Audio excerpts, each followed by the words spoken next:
Sok.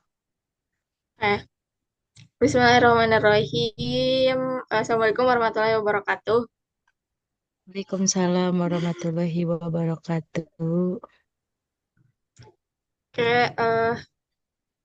alhamdulillah teman-teman kita sudah berkumpul di Zoom ini. Eh, nah, Zoom ini bertujuan untuk menginterview salah satu guru SD untuk mengetahui materi atau media ajar yang digunakan oleh guru di SD. Nah, kali ini kita sudah kedatangan satu guru SD yaitu Bu Ayu. Halo Bu Ayu, apa Wah, kabarnya? teman-teman. Alhamdulillah baik. Gimana kesibukannya Bu Ayu sekarang? Sibuk.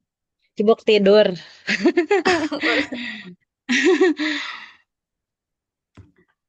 Oke, Coba eh, teman-teman. sebelumnya perkenalan dulu kali ya di sini ada saya Putri Dianasari, kemudian ada Rahma Nur Azizah, ada Zakia, ada Nur Azizah juga. Nah, Kak, di sini kita sebagai mahasiswa semester 6 dari Pendidikan Bahasa Inggris di UIN Sunan Gunung Jati Bandung. Nah, interview ini merupakan untuk memenuhi salah satu tugas di YL, material design. Seperti itu, Bu Ayu. Dan kami juga ingin mengucapkan terima kasih banyak kepada Ibu Ayu yang telah meluangkan waktunya untuk bersedia menjadi narasumber di interview kali ini. Terima kasih banyak. Sama-sama. Mungkin mulai mungkin mulai saja ya. Nanti kita akan bergulir menanyakan soal-soal yang sudah disiapkan. Untuk pertanyaan yang pertama, mungkin Ibu Ayu bisa diceritakan sudah berapa lama Ibu mengajar bahasa Inggris di tingkat sekolah dasar dan kelas berapa? Oke, Seperti itu. sebelumnya Assalamualaikum warahmatullahi wabarakatuh.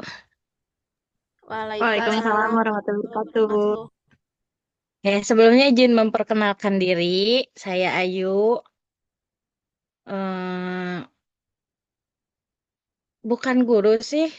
Masih sama-sama belajar juga.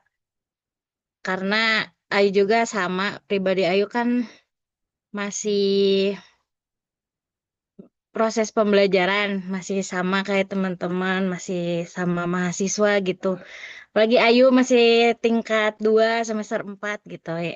Jadi mohon dimaklumi aja ya gitu, pilih ayah kata-kata anu teu raos. Ya, izin menjawab ya dari Teh siapa ini Teh? Teh Putri Diana Sari. Kalau Ayu pribadi baru sekitar 1 tahun di SDN 4 Cihuni ini. Nah jadi guru mata pelajaran Inggris itu mah baru 6 bulan. Kenapa ditunjuk jadi guru bahasa Inggris? Karena guru kelasnya full, sama ada yang mau apa sih? Pensiun. Jadi sebelum ke guru kelas, jadi ya udah we yang kosongnya mata pelajaran bahasa Inggris gitu. Jadi baru 6 bulan, jadi masih lumayan baru, tapi alhamdulillah sudah bisa menyesuaikan sama kondisi anak-anak gitu. Untuk mengajarnya kelas berapa, Bu Ayu? Untuk bahasa Inggris mah dikarenakan dari atas sana dari kepala sekolahnya disuruhnya 4 5 6. Seharusnya kan bahasa Inggris itu wajib semua kelas dikarenakan saya tidak ada dasar mempelajari bahasa Inggris. Bahkan saya sendiri juga benci bahasa Inggris, bukan benci sih, lebih kepada gak ngerti gitu ya kan. Jadi baru 4 5 6 gitu. Oke, untuk selanjutnya nih Bu Ayu, dalam menyiapkan materi bahasa Inggris, apakah Ibu Ayu lebih sering memilih, memodifikasi, atau merancang sendiri materinya? Nah, dan mengapa memilih cara tersebut?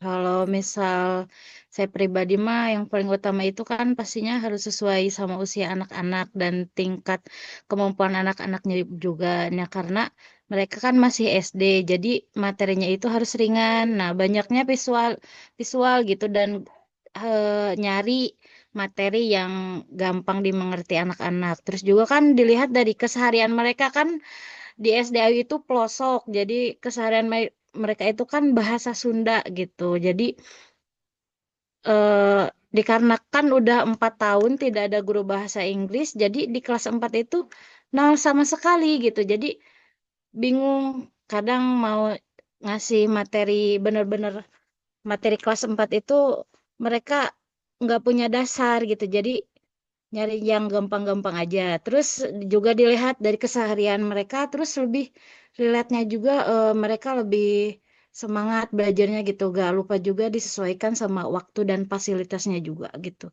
Kan fasilitasnya juga masih seadanya gitu ya kan, karena di pelosok juga gitu teh.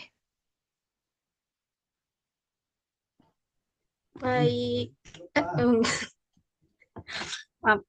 Untuk pertanyaan ketiga, apa saja yang menjadi pertimbangan utama Ibu Ayu saat memilih, memodifikasi, atau merancang materi pembelajaran bahasa Inggris untuk siswa SD? eh jadi bahan pertimbangannya itu dari segi fasilitas tentunya. Dikarenakan di sekolah itu tidak ada infokus, cuman ada speaker aktifnya aja. Speaker aktifnya juga berebutan dengan kelas lain gitu. Jadi ketika bawa laptop juga kan suaranya kecil gitu. Jadi itulah fasilitasnya yang masih kurang gitu. Jadi harus benar-benar mempertimbangkan gitu teh. Baik, terima kasih Bu Ayu. Mungkin untuk pertanyaan selanjutnya akan disampaikan oleh teman saya, Mangga. Boleh. Oke, Ibu Ayu, izin bertanya. Untuk pertanyaan selanjutnya, kalau di kelas kan pasti siswanya tuh berbeda-beda ya kemampuannya tuh. Jadi, bagaimana Ya. Ibu menyesuaikan materi dengan kemampuan bahasa Inggris siswa yang berbeda-beda dalam satu kelas? Oh, biasanya Ayu mah bikin materi yang bisa diikuti semua anak-anak gitu. Terus yang dasar banget, tapi kegiatan juga belajarnya juga suka dibedain pendekatannya. Misalnya kalau anak yang udah bisa lebih bisa dikasih tantangannya tambahan atau tugas yang lebih susah sedikit. Nah, kalau misal sedangkan kalau yang masih tingkat yang kesulitan yang masih nol-nol banget itu biasanya dibimbing pelan-pelan. Biasanya saya juga ikut duduk di bangkunya anak-anak gitu biar dibimbing pelan-pelan atau dikasih bantuan visual atau dikasih HP-nya sama Ayu. Nih kalau yang susah itu seperti ini gitu teh. Jadi lebih banyak dikasih contohnya aja gitu. Oke, pertanyaan selanjutnya. Apakah Ibu menyiapkan materi yang berbeda untuk keterampilan listening, speaking, reading, dan writing?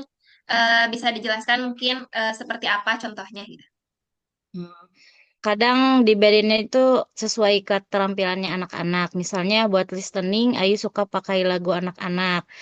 Atau misal dalam pembukaan pembelajaran nyanyi dulu gitu, nanyain kabarnya anak-anak seperti apa gitu. Terus kalau bahasa Inggris mah dikasih video pendek yang simple, nggak yang buat jenuh, yang panjang, nggak yang pendek-pendek aja di laptop ataupun di HP gitu. Buat speakingnya mah sering latihan ngobrol pakai kalimat misal sederhana, My name is siapa gitu, I like eat banana atau suka buah-buahannya apa gitu. Terus kalau misal readingnya itu biasanya pakai teks pendek atau gambar dari LKPD atau misalnya ngegambar sendiri kayak cerita tentang hewan aja atau buah-buahan. Nah, untuk waitingnya itu biasanya mereka disuruh nulis kalimat pendek kayak This is a cat gitu. Ini tuh kayak kucing gitu. Terus digambar sama mereka juga itu lebih seru juga sih. Kalau Ayu mah. Oke, berarti setiap keterampilan beda-beda ya Ibu ininya Iya. menyiapkan materinya. Untuk pertanyaan selanjutnya, dalam materi yang Ibu gunakan, apakah lebih banyak menekankan kosakata, struktur kalimat atau grammar, atau kegiatan bahasa, dan mengapa gitu? Ya. Lebih banyak fokus ke kosakata dan kegiatan berbahasa sih, soalnya kan anak-anak itu masih butuh banyak pembendaraan kata gitu. Kayak kemarin pas ujian pelaksanaan kelas 6 itu dikasih kayak 20 kosakata, meskipun itu 20 kosakata kayak buat anak-anak mah berat gitu ya, tapi lebih ke dikasih langsung terjemahnya aja. Jadi anak-anak mah cuman kayak menghafal aja gitu. Kalau kosakatanya mah mereka mah udah cukup bisa, cuman mereka juga jadi lebih pede buat ngomong ngomong sama nulisnya gitu. Dan biasanya lewat kegiatan berbahasa yang menyenangkan kayak nyanyi atau bermain peran atau gambar sambil ngomong, meskipun masih dalam banyak bahasa Indonesia gitu, jadi mereka itu bisa lebih cepat tangkap dan nggak cepat bosan gitu. Baik ya Bu. Untuk pertanyaan selanjutnya, apa saja sumber utama yang biasa Ibu gunakan untuk mendapatkan materi, misalnya kayak buku, website, aplikasi, media sosial, atau yang lainnya? Biasanya ngambil materinya itu dari berbagai sumber, tapi kalau Ayu mah kebanyakannya dari TikTok gitu, nyari langsung. Misal rangkuman materi kelas 4 gitu, langsung kan muncul materinya, terus tugasnya langsung ada LKPD-nya gitu. Terus langsung kalau misal is breakingnya langsung dicari di TikTok sekarang mah kalau lebih gampangnya gitu. Kalau buku mah cuman ini satu aja yang ada di kelihatan gak sih? Cuman ada student books ini juga cuman ada satu-satunya di sekolah itu emang karena fasilitasnya yang kurang-kurang memadai gitu. Berarti selain dari buku, dari media sosial ya Ibu, kayak TikTok gitu. Ya, Oke. dari TikTok aja Untuk gitu. pertanyaan selanjutnya akan disampaikan oleh teman saya. Oke, Ra, Ibu izin untuk pertanyaan selanjutnya. Kan Ibu tadi sudah mencari sumbernya dari TikTok. Nah, kenapa sih Ibu milih tersebut? Perannya menurut Ibu apa? Teteh maaf itu gak kedengeran. Sinyalnya agak. Eh, Tadi kan kata Ibu ngambil sumbernya dari TikTok selain dari buku. Nah, untuk alasan mengapa Ibu memilih sumber-sumber tersebut? Apa kelebihan sumber tersebut menurut Ibu? Jadi kelebihan dan kekurangannya gitu. Kalau kelebihannya masih Kelebihannya jadi aja.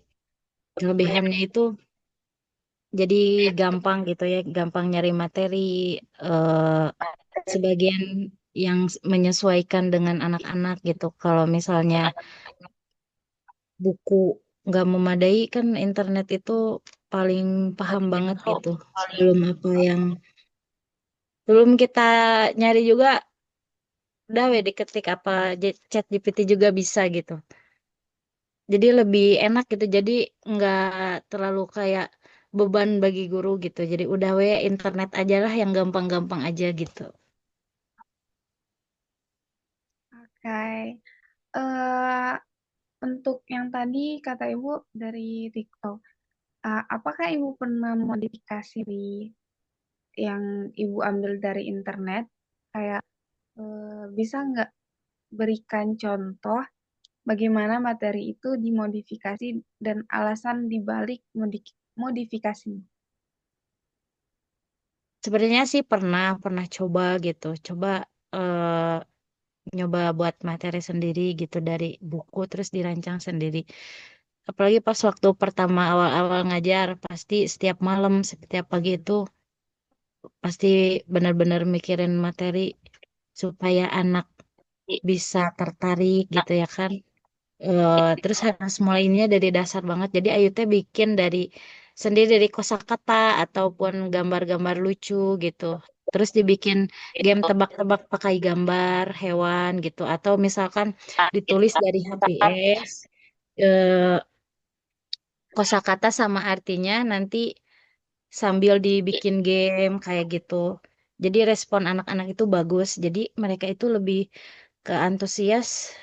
Oh, ternyata belajar bahasa Inggris itu tidak semenakutkan yang dipikirkan oleh anak-anak gitu. Jadi respon anaknya itu bagus, terus ketawa pas main juga meskipun agak capek buat gurunya, habis tenaga, habis pikiran gitu. Jadi kelihatan lebih percaya diri gitu. Jadi banyak banyak ngomong dan eh, mereka itu nggak individu, jadi bisa bareng-bareng gitu sama yang lainnya gitu. Oke, itu tadi kata Ibu, Ibu yang buat sendiri materinya ya, Bu. Nah, Mm-mm. jadi kalau yang untuk kasih kayak Ibu ngeliat media belajar di TikTok. Nah, Ibu mengambil media belajarnya seperti Smartbox atau yang lain-lain, tapi isinya Ibu modifikasi sendiri dengan menyesuaikan sama My Next Word gitu. Ya, lebih banyak medianya sih gambar paling.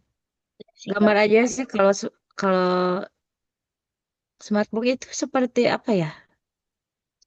Kayak bang atau laptop gimana? Apalagi saya. Ada kan belajar, ada yang Smartbox, ada yang apa ya? Yang modifikasi ya. Ya paling masih sederhana aja pakai laptop sama kertas-kertas gambar aja gitu teh. Ada lagi? Untuk yang selanjutnya ada Bu. Untuk pertanyaan selanjutnya, boleh berikan contoh kegiatan atau materi dalam materi yang digunakan apa terdapat unsur pendidikan seperti profil pelajar Pancasila gitu. Iya, eh, bagaimana cara Ibu mengintegrasikan? Contohnya kalau misal bikin mini project gitu yang yang sederhana aja.